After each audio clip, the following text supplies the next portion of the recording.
Hello मेरे political science achievers, कैसे हैं आप सभी। आई होप आप सब बहुत अच्छे होंगे और मन लगाकर अपनी तैयारी कर रहे होंगे। दोस्तों, आज इस वीडियो में हम लोग बात करेंगे संविधान के 22 भागों के बारे में।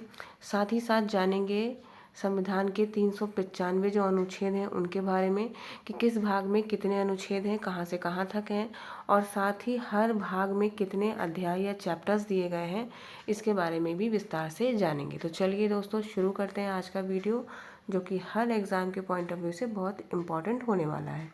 चलिए स्टार्ट करते हैं हम आज का वीडियो। चलिए, सबसे पहले संविधान में बताया गया है उद्देशिका के बारे में, जिसके ऊपर हम एक सेपरेट वीडियो कर चुके हैं। अगर आपने वो नहीं देखा है तो आप उसे जाकर चैनल पर विजिट करके देख सकते हैं। सबसे पहले अब हम आते हैं भाग 1 पर, जिसमें बताया गया है संघ और उसके राज्य क्षेत्र के बारे में, और ये बताया गया है अनुच्छेद 1 से लेकर अनुच्छेद 4 तक। ठीक है। उसके बाद आता है भाग 2, जिसमें बताया गया है नागरिकता, अनुच्छेद 5 से लेकर अनुच्छेद 11 तक। ठीक है। इसके बाद आगे आते हैं भाग 3 पर, जिसमें मूल अधिकार बताए गए हैं, अनुच्छेद भाग 12 अनुच्छेद 35 तक। अनुच्छेद 12 से लेकर अनुच्छेद 35 तक इसके बारे में बताया गया है। उसके बाद देखते हैं भाग 4 को। भाग 4 में बताए गए हैं राज्य के नीति निर्देशक तत्व, अनुच्छेद 36 से लेकर अनुच्छेद 51 तक, और भाग 4 क में बताए गए हैं मूल कर्तव्य, जिसमें है अनुच्छेद 51A। यानी कि भाग 4 में हमें भाग 4 और भाग 4 क 2 अनुच्छेद देखने को मिल रहे हैं। इसके बाद हमारा एक बहुत इम्पॉर्टेंट और एक बहुत बड़ा भाग हमें देखने को मिलता है भाग 5, जिसमें बताया गया है संघ के बारे में। दोस्तों, हम देख सकते हैं कि इसमें 1 नहीं 2 नहीं बल्कि पूरे 5 अध्याय बताए गए हैं और संघ के बारे में विस्तार से चर्चा की गई, सब कुछ बताया गया है। तो देखते हैं क्या क्या बताया गया है, किस किस अध्याय में, किस किस अनुच्छेद में। तो सबसे पहले देखते हैं अध्याय 1 में बताई गई है कार्यपालिका, जिसमें राष्ट्रपति उपराष्ट्रपति है, और इनकी व्यवस्था अनुच्छेद 52 से लेकर 78 तक, यानी कि आर्टिकल 52 से 78 तक की गई है या इनके विषय में बताया गया है। अध्याय 2 में संसद के विषय में बताया गया है, अनुच्छेद या आर्टिकल 79 से लेकर 122 तक। उसके बाद अध्याय 3 में राष्ट्रपति की विधायी शक्तियाँ बताई गई हैं, आर्टिकल 123 में। उसके बाद अध्याय 4 में संघ की न्यायपालिका बताई गई है, आर्टिकल 124 से लेकर 147 तक।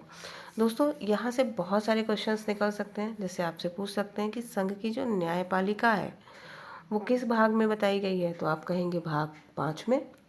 आपसे पूछे कि संघ की कार्यपालिका की व्यवस्था संघ की न्यायपालिका की व्यवस्था जो है वो किस अनुच्छेद में की गई है, तो आप बताएंगे 124 से लेकर 147 तक।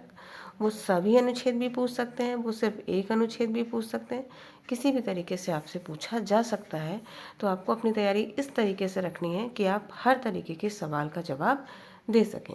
चलिए, अध्याय 5 में भारत का नियंत्रक और महालेखा परीक्षक बताया गया है, अनुच्छेद 148 से लेकर 151 तक, आर्टिकल 148 से आर्टिकल 151 तक। अब आगे बढ़ते हैं। भाग 5 की तरह हमारा अगला भाग 6 भी अपने आप में विस्तृत है, काफ़ी बड़ा है। इसमें कुल 6 अध्याय बताए गए हैं और इसमें बताया गया है राज्य के बारे में। जैसे भाग 5 में संघ के बारे में बताया गया था, वैसे ही भाग 6 में राज्य के विषय में बताया गया है। अध्याय 1 में बताया गया है राज्य, अनुच्छेद 152 में।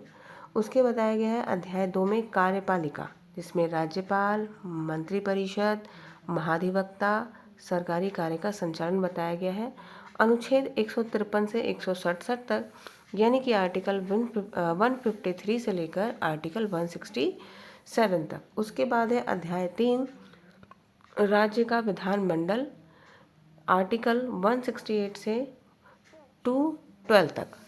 ठीक है, यानी कि आर्टिकल या अनुच्छेद 168 से लेकर 212 तक राज्य की विधानमंडल के विषय में बताया गया है। अध्याय 4 में राज्यपाल की विधायी शक्ति बताई गई है, अनुच्छेद 213 में। अध्याय 5 में राज्यों में उच्च न्यायालय बताए गए हैं, अनुच्छेद 214 से लेकर 232 तक, ये बहुत इंपॉर्टेंट है अपने आप में, ये आर्टिकल ज़रूर याद रखिएगा। उसके बाद है अध्याय 6 अधीनस्थ न्यायालय, अनुच्छेद 233 से लेकर 237 तक, ये भी काफ़ी इम्पॉर्टेंट है, इन आर्टिकल्स को भी आप याद रखिएगा। भाग 5 और भाग 6 हमने देखा काफ़ी विस्तृत हैं। अब हम आगे देखते हैं भाग 6 के विषय में, 7, भाग 7 पहली अनुसूची के भाग ख के राज्य, आर्टिकल 238 सातवां संविधान संशोधन अधिनियम 1956 द्वारा निर्मित। दोस्तों आपको याद होगा कि जब भारत का संविधान शुरुआत में लागू हुआ था तो भारत के राज्यों को part A, part B, part C ऐसे करके बांटा गया था, लेकिन फजल अली आयोग रिपोर्ट के बाद राज्यों का फिर से पुनर्गठन किया गया, या पुनर्गठन आयोग भी कहते हैं इसको। उसके बाद फिर से पुनर्गठन किया गया और ये ABC वाला जो था ये क्या कर दिया गया, ख़त्म कर दिया गया था। तो इसी तरीके से भाग ख के लिए कुछ उपबंध थे जिन्हें कि सातवां संविधान संशोधन द्वारा क्या कर दिया गया, हटा दिया गया, क्योंकि भाग क ख ग जो था पार्ट ABC उसे भी खत्म कर दिया गया था। उसके बाद देखते हैं भाग 8 जिसमें बताया गया है संघ राज्य क्षेत्र के बारे में। इसमें 239 से लेकर अनुच्छेद 242 तक बताया गया है, आर्टिकल 239 से 242 तक। उसके बाद भाग 9 देखते हैं। भाग 9 में 3 है, भाग 9 क और भाग 9 ख। ठीक है, भाग 9 में बताई गई है पंचायत, अनुच्छेद 243 से लेकर अनुच्छेद 243 ण या ओ तक। मैंने हिंदी इंग्लिश दोनों में ही मेंशन कर दिया है ताकि आपको समझने में आसानी रहे, क्योंकि कुछ जगह इंग्लिश में भी दे दिया जाता है और कुछ जगह इंग्लिश में, हिंदी में। तो भाग 9 क में है नगर पालिकाएँ, अनुच्छेद 243 त यानी कि पी से लेकर 243 य छ यानी कि ZG तक। उसके बाद 9 ख में है सरकारी सोसाइटियाँ, अनुच्छेद 243 य ज तक या फिर HZ, और 243 य न या ZT। ठीक है, दोनों ही में आप याद कर सकते हैं, हिंदी इंग्लिश दोनों में ही, क्योंकि कई बार हिंदी और इंग्लिश दोनों में ही एग्ज़ाम में पूछ लिया जाता है। चलिए अब आगे बढ़ते हैं। आगे देखते हैं भाग 10। भाग 10 में अनुसूचित और जनजाति क्षेत्रों की चर्चा की गई है, अनुच्छेद 244 से लेकर 244 क तक। ठीक है, आगे देखते हैं भाग 11। भाग 11 में संघ और राज्यों के बीच संबंध बताए गए हैं। बहुत ही इम्पोर्टेंट भाग है दोस्तों, इसको तो आपको बहुत ज़रूर से सभी अनुच्छेद के साथ याद रखना है। इसमें 2 अध्याय बताए गए हैं। अध्याय 1 विधायी संबंध, अनुच्छेद 245 से 255 तक, और अध्याय 2 प्रशासनिक संबंध, अनुच्छेद 256 से लेकर 263 तक। ठीक है, उसके बाद है भाग 12 जिसमें बताया गया है वित्त, संपत्ति, संविदाएं और वाद।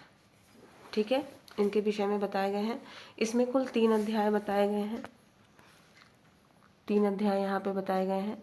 कौन कौन से? अध्याय 1 वित्त, आर्टिकल 264 से लेकर आर्टिकल 291 तक।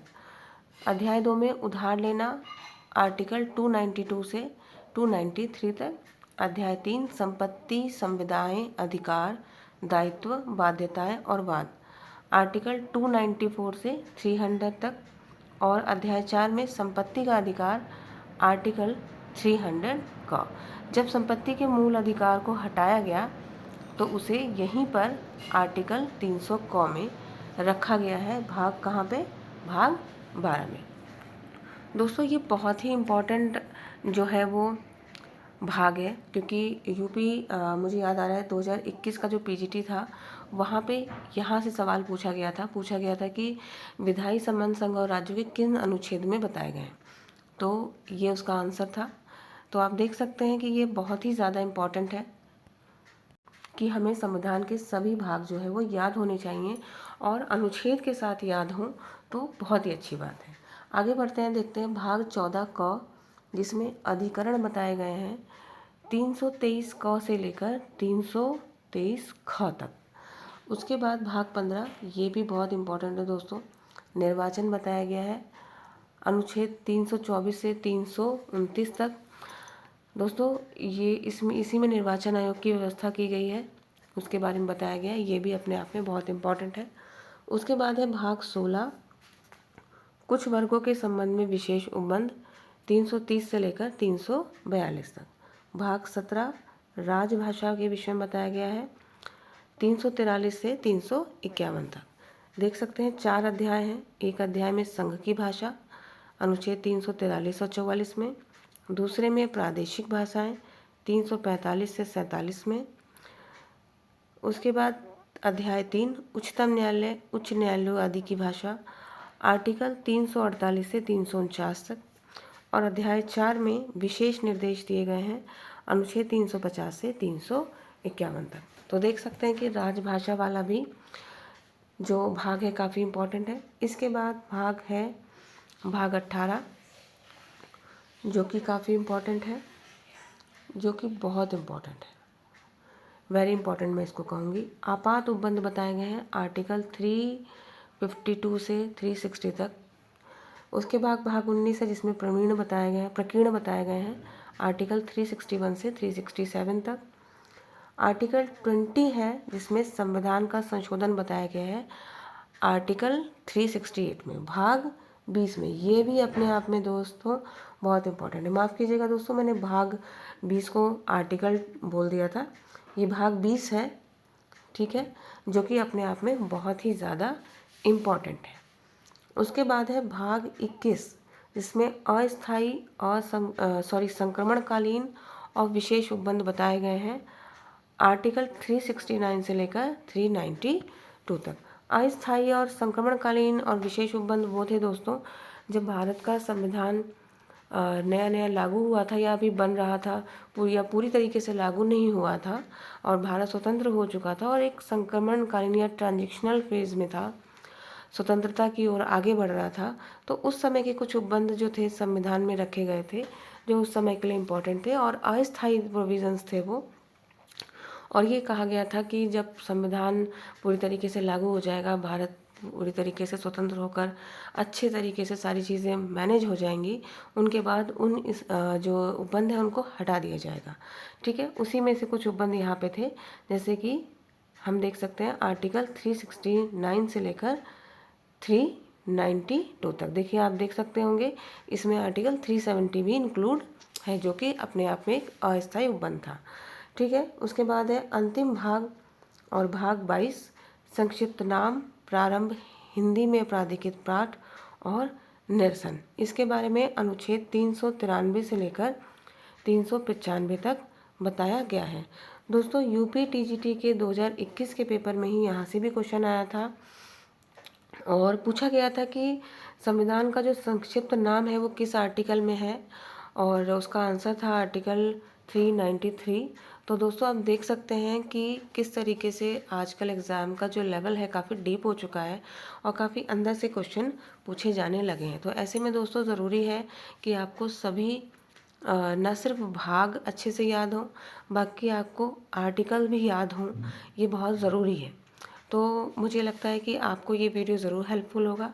अगर आपको वीडियो पसंद आया होगा, आपकी हेल्प होगी, तो आप इसे लाइक ज़रूर कीजिएगा, अपने दोस्तों से शेयर कीजिएगा और चैनल को सब्सक्राइब कीजिएगा अगर आप चैनल पर नए हैं तो, ताकि आपको ऐसी यूज़फुल वीडियोस और मिल सकें। तो चलिए दोस्तों, अब मिलती हूँ मैं आपसे अगले वीडियो में नए टॉपिक के साथ। तब तक आप मन लगाकर अपनी पढ़ाई कीजिएगा और ध्यान रखिएगा। नमस्कार दोस्तों, धन्यवाद।